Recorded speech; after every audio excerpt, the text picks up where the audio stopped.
A woman is a woman. She cannot be called another woman. A woman can be called as a mother, can be called as a daughter, can be called as a wife, can be called as grandmother. But we can never call her as another woman. But why the poem has been titled such? Because nowadays the human relations are dying.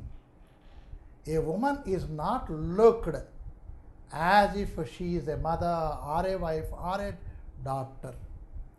Now, if you open any newspaper, irrespective of the area, irrespective of the language, we come across the abandoned girl children, 4 days old, 5 days old, eaten by the dogs, bitten by the ants, bitten by the fleas, etc. In a very bad condition.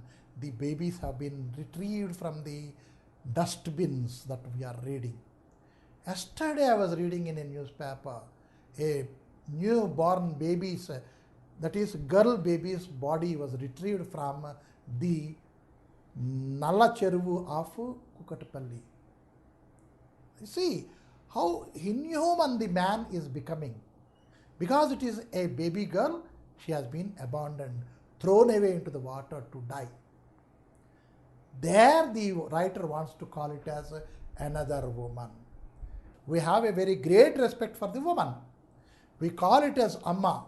ఏమమ్మా ఏం చేస్తున్నారు, ఎక్కడికి పోతున్నారు, కూర్చోండి అమ్మా. That way we give a high respect, even she is a very kid, a child. ఏమమ్మా ఎట్లా ఉన్నావు, చిన్న పిల్లని అడుగుతాం, పెద్ద ఆవిడని కూడా అడుగుతాం, ఏమమ్మా ఎక్కడికి వెళ్తున్నారమ్మా.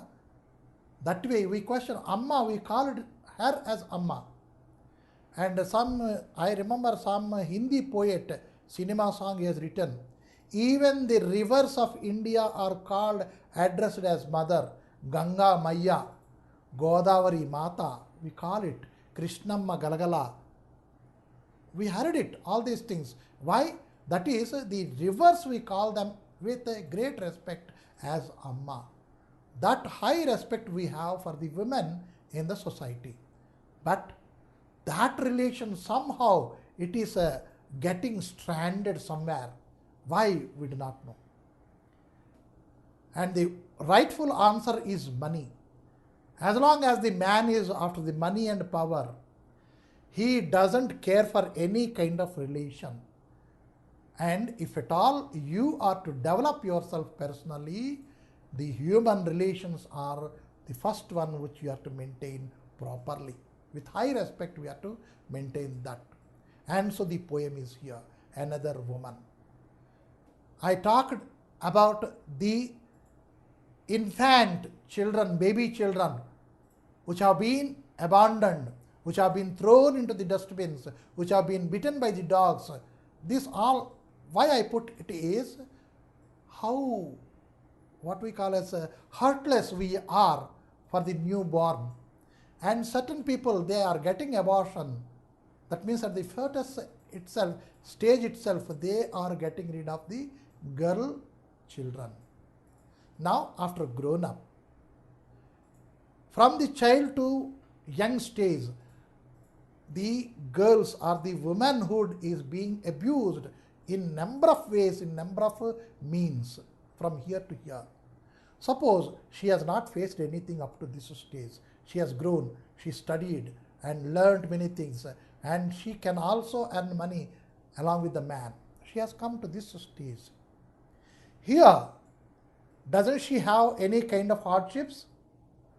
She has. With a great affection, the father and mother, they send her to the in-laws' house. And now again, there is a supplement in your newspaper. In the supplement, district-wise, they cover the dowry deaths. Dowry death, dowry, it is a very, what we call is a practice which kills. We can call it as a demon, dowry, right? So, recently, I have come across a gentleman. Why I call him gentleman? So very gentle he is to the people, to the society. But When his father-in-law had come to take him for his son's marriage, that means the brother-in-law's marriage, he has to attend, he demanded money. Will you give me 2 acres of land? I will attend the marriage of my brother-in-law. Very good. How human you are, or how inhuman you are, ask yourself. Right? So here, this humanity is fully shown here. How the humanity is dying. And so the poem is named as Another Woman. It is under B, reading. Let me give you a reading of this poem. This morning she bought green methi, Telugu word, in the market, choosing the freshest bunch. Picked up a white radish, imagined the crunch it would make. Between her teeth, the sweet sharp taste, then put it aside, thinking it an extravagance, counted her coins. Out carefully, tried them a small bundle. Into her sari at the waist. Came home, faced her mother-in-law's dark looks, took the leaves and chopped them. Her hands stained yellow from the juice, cut an onion fine and cooked the whole thing in the pot over the stove, shielding her face from the heat. You see, the woman of the house, according to our Hindu or any religion, she need not have to step out of the house. Need not have to, I put it. It is not that they should be restricted to their kitchen. No. They need not have to. That kind of comfort the men folk should give. The women folk of the house need not have to go out for anything. But it is not the very same old day.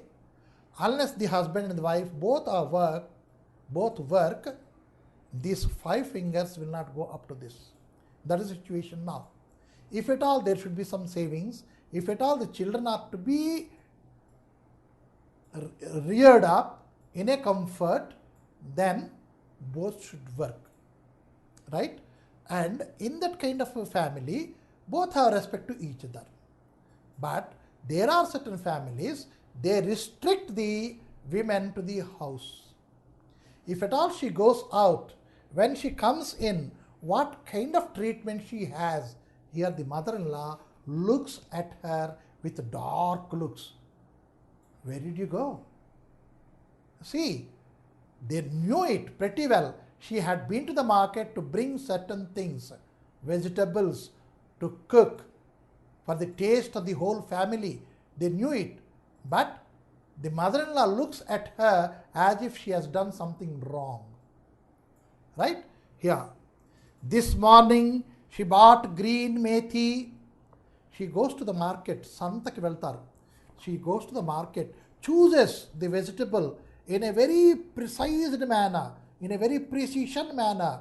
It should be very good. And if I cook it, people should feel the taste of it. She never bothered for her taste. She bothers for the taste of the entire family. And so she chooses. And again, while choosing and while purchasing, she is again conscious about the money she has with her, the money left with her after the purchases. Means she holds the finance part of the house and also hygiene and health part of the house, both the things. Right? And so she is called as Amma there. This morning she brought green methi in the market, choosing the freshest bunch. Very fresh one, she takes it. Chutney cheste chakkaga avali, kora vandise chakkaga undali, methi paratha cheste chakkaga tastyga undali. That is her aim. Picked up a white radish, picked up a white one, very white it should be. Radish, mullangi dumpa. It should be a very nice one, a very nice vegetable. So that this methi parota and this shalgam are your what we call as your radish. It should make a tasty food.